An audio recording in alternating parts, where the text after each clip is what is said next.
Hello, everyone, and welcome to a very special podcast as part of our State Champs Extra Point High School football coverage. We're talking, of course, other sports, too. My name is Lorne Plant. Always great when I have a chance to have a conversation with the executive director of the Michigan High School Athletic Association. We all know it as the MHSAA. Mark Ewell joining me. How are you today, and how would you rate the success of the fall sports season thus far from your perspective? Good to be with you today. This has really been a great fall, all in all. It's been the first year I can remember in the last three where there's been no conversations with state government. There's been no conversations with health departments. It really, Lauren, it's been a back to normal kind of fall, which is something that everybody here, not just in our building, but all of our schools, desperately wanted. So far, so good. Absolutely. We're going to talk about the playoff point system, the playoffs in general, most notably some of the changes to the final schedule at Ford Field. But first, I was happy to hear that football participation is starting to bounce back. I know the MHSAA and your team have done a lot of work on safety, limiting the contact days, other things like that. We all love high school football. We want to see it flourish, and it appears more student athletes are playing. Said earlier this fall, it was about a decade ago that there were lots of folks in the media that were writing the obituary for high school football. It was at the time to where, lots of conversation about concussions and other health and safety issues. And I would make the argument now, Lauren, that a decade later, there has never been a safer time to play high school football than today. You look at the way that the playing rules have changed, the way that the game is officiated, things that we've done with practice limitations in terms of how much contact and collision work is allowed in a week. You look at the advancement over the last 10 years in equipment and sideline detection, and you really put all of those things together, as well as there is more education and awareness now about health and safety from a coach's perspective as well as a parent perspective. That obituary that was starting to be written 10 years ago, we've really seen that really kind of turn over on its head. And again, numbers are up. There's a lot of positive energy right now around football, and that's been really exciting to see. We echo all of that. And because just like state champs, the focus is not all on football, over the past few years, participation is up in other sports too? It is. It's kind of the post-pandemic bounce that, right. One of my favorite quotes is that the comeback is always better than the setback. And certainly coming out of the pandemic, you had some kids and families that were leery, not just about football, but just to participate in general. And that has been, that's really been great to see, and the numbers reflect that. They really do. Boys bowling is up. Other sports such as girls track and field, boys lacrosse, girls bowling, and of course football really is great to see everything on the rise. Obviously, so many benefits of playing high school sports. We could go an entire show just based on that. We are speaking with Mark Ewell. He's the executive director of the Michigan High School Athletic Association. How long has it been now that you've been the executive director? This is year number 6. Wow. So I'm like in my COVID year plus one, if we're using a college analogy. No, I've been in the building now. I'm my 20th year here on the staff. My first 14 was as an assistant director, and I've been the director here the last 6. Yeah, what a journey, huh? It's been interesting, certainly the global pandemic in the middle is made it interesting, but this year has really felt good. It's been back to normal, back to business. Yes. We're really this fall dealing exclusively with normal controversy, which has been great. Right. Just the things that normally come up whenever you've got competition and you're keeping score, and that you take those rocks with the farm. So that's been really good. No doubt. Let's turn our attention to football. Playoffs get going this week. The point system has been in place for a few years now. I certainly feel, and this is my opinion, it's been a great change. Do we have some teams that finished under 500 in the postseason? Yes. But the way the system is crafted, you reward a tough schedule, and I think that is helping eliminate teams avoiding perhaps scheduling certain teams, because now not only will you gain the experience of playing a quality opponent when maybe you're your league is not having a particular good year, but you also gain the experience, win or lose, without it hurting you significantly. So just in the past 2 weeks, we've had some really great matchups. How do you feel about it? So this is year 3, and this is now the strength of schedule formula. And whenever you do something that's going to impact scheduling, the effect is not going to be overnight.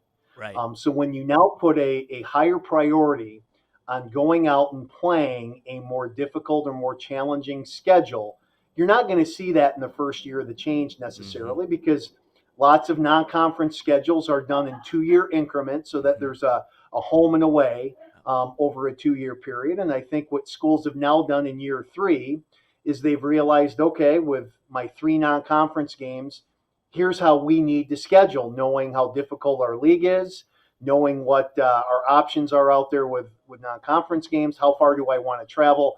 All of those factors, I think schools that have really spent time to examine the numbers and what's going to help your school, and I think that's been a good change. Lauren, whenever you're only picking or selecting or identifying 256, you're always going to have teams on the bubble. Sure. And so back in the 6 wins in your in days, the teams that couldn't, based on their very difficult schedule, that would just miss the 6 wins, that was the small group you heard from. And now under strength of schedule, we had one 6-win team that did not qualify this year, a few more 5-win teams that did not qualify. So that's the group of schools that really you do have some compassion and empathy for right now. But yet, by the same token, the rules of this game were set 3 years ago. Right.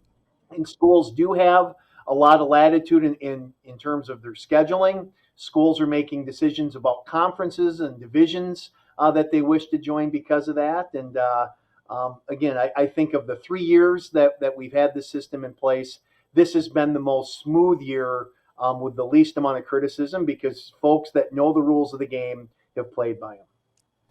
Agree wholeheartedly. For years, teams had ventured forth into playing Ohio teams to round out their schedule, but this is the first season integrating Toledo schools into the Catholic League. What are your thoughts on having Ohio teams competing for a league championship with Michigan teams? It's different and unique. Yes. Certainly, and having lots of conversation with the Detroit Catholic League's membership and leadership over the years, is for them to find additional football games has always been a challenge. Yep. For whatever reason, some schools choose not to play a non-public school for a non-conference game. And because of that, it really left the Catholic League scrambling year after year. So by their change, what they really did was cemented their schedules. All of their schools this year were able to play full 9-game schedules. There wasn't any last-minute scrambling to find a team out of Canada or a team from here or there.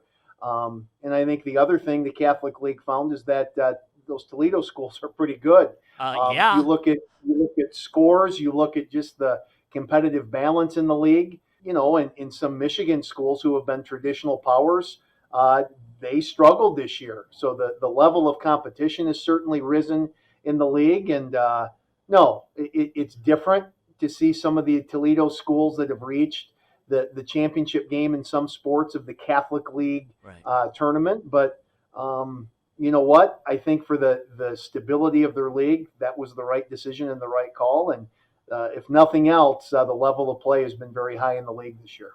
It has, and I think it will pay dividends for some of those teams in the playoffs. They've already faced some serious adversity, and they're going to be going up again, especially in divisions like Division I, wide open. All right, well, let's get into the football state championships at Ford Field. You tell me if I'm wrong, but this will be the first ever state finals that will take place on a Saturday-Sunday and not a Friday-Saturday. Now, was that a hard pill to swallow when it was announced Michigan State, Penn State were going to take place on that Friday, the day after Thanksgiving, and taking that away from the MHSAA's game? So people hate change. Yes. First and foremost, whenever things are different in the way that they've not been for a number of years, you're always going to get a little bit of pushback. I initially did have some heartburn, but two of our very best partners that we have are the folks at Michigan State. Yeah. Our longtime Right. relationship with, and I see you there every year, Mm-hmm. Lauren, with basketball at the Breslin. And, Yeah. we play all of our spring championships there, baseball, Yep. softball, and girls soccer. Yep. Great relationship with the Big Ten school here in town. And we've also got a great relationship with Ford Field. They host not only football, but our individual wrestling finals. And they came to us and said, look, we have a 1-year dilemma that with the new media rights deal that the Big Ten signed with NBC, they want to play the Spartan game downtown on Friday night. Now, if this would have been a recurring problem, Lauren, every other year, so let's say Penn State's coming here to Michigan every other year, and this could be something with our championships we deal with on a consistent basis, that would have been, to use your term, the tough pill to swallow. Right. Next year, when the college football playoff expands, what happens to the whole college football season is it moves a week earlier. So the regular season will actually end at the college level the weekend of our semifinals next year. So what I'm excited about is in the future, we're no longer having to compete for eyeballs and spectators with that noon kickoff on Saturday between Michigan and Ohio State. We're not going to be competing with Michigan State and Penn State or whoever rotates in as their closer when the league expands. So, yeah, it's different this year. Is playing on Sunday my first choice? Nope. But because it's a 1-year kind of tweak, an exception, we found a creative way to make it work. And like I said, to me, the biggest takeaway here is when we get back on Friday, Saturday next year, and hopefully every year again moving forward, the only other college games played that weekend will be the conference championship games, which I think will only actually make for a better crowd and spectator experience downtown than what we currently have now. Well, there you go. And I can tell you that Jonathan Kidd is in the room with me now, and he is ecstatic to know that finally he can enjoy the Michigan-Ohio State game in the comfort of wherever he will be to do that. So, yes, I would say there are a lot of people in the media side, at least, who are very excited that they don't have to split their things. All of us. Yes. It's our flagship event of the year, and I'll admit that really during what many years is kind of one of the marquee games of the weekend, that Division I final on Saturday that for us kicks off at 1, so an hour behind that noon kickoff in Ann Arbor, Columbus. Everybody in the building, myself included, is either checking the live stats or even has the video on their phone. And it'll be great for, I think, the football community as a whole, where really I think a bigger chunk of the spotlight's going to return to the high school game next year when we no longer have that conflict. So no, I'm right there with Jonathan. I think this will be a really good thing for all of us. Absolutely, we love it. Now, when the schedule came out, I had to say that I was really excited to see that the Saturday night game was going to be the Division I game and the Sunday nightcap would be Division II. What were the reasons for those changes? So we put the biggest schools late in the evening. And so one, we wanted to see, okay, is that going to impact interest or crowds? The second thing is because those are the latest games of both nights, looking right now at the teams who likely could get on a run, with maybe the exception of a school in Division I from West Michigan. So a Rockford or a Granville, one of those schools. With that lone exception, and then the same thing in Division II.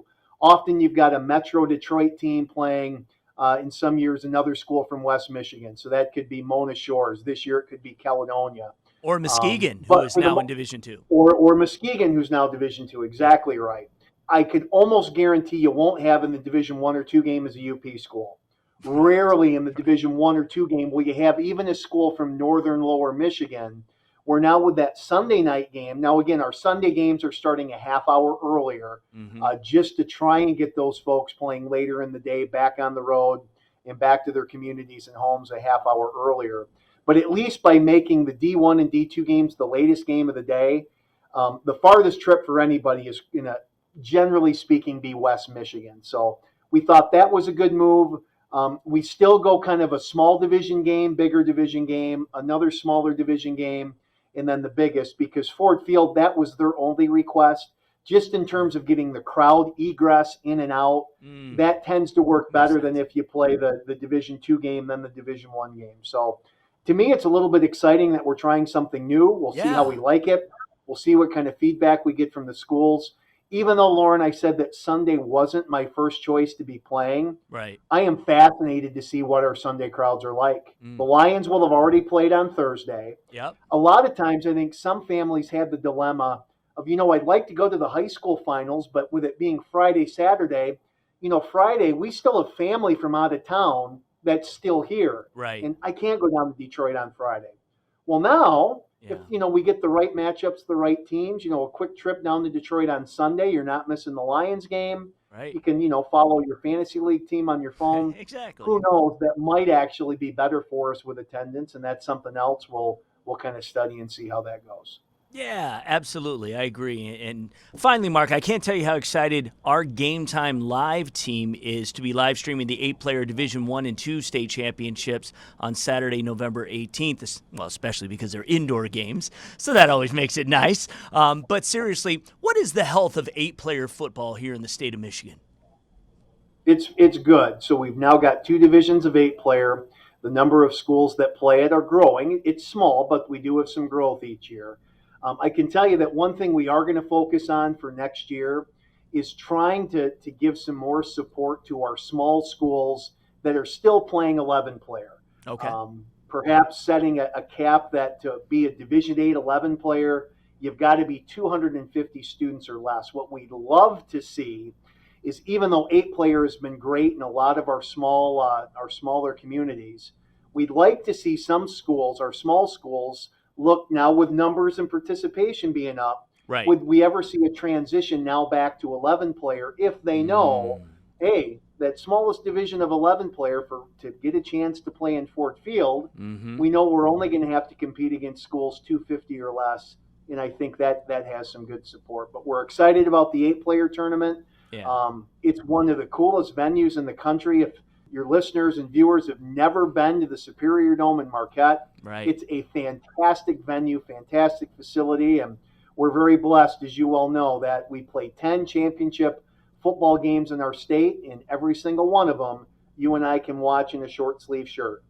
It's a blessing given our climate and our temperatures in November that we're able not just to play, we're able to play both weekends indoors, which has been just fantastic. Yep, no question about it. That is really all that I have. Is there anything else that you would like to say before we part ways? I think we covered it. Okay. It's a lot of excitement right now. All of the playoff teams are unbeaten, so there's optimism Right. and good moods in every community. Now with having some warmer temperatures here, you're just hoping that we get a good weather night on Friday. Right. And no, it's one of my favorite 5 weeks of the year, and we'll just see here how late October and November play out. Yeah, no doubt. The fall colors are in full bloom. Halloween right around the corner, and high school playoff football. I'll tell you, there's nothing like this time of year. Mark Yule is the MHSAA Executive Director. As always, it's been a pleasure. You've got a great team there at the MHSAA. A lot of work as all the remainder of the fall sports season see their conclusion here in November, including football. So give our best to your team. Take care, and we'll do this again sometime. Sounds great. Thank you. Okay. Thank you.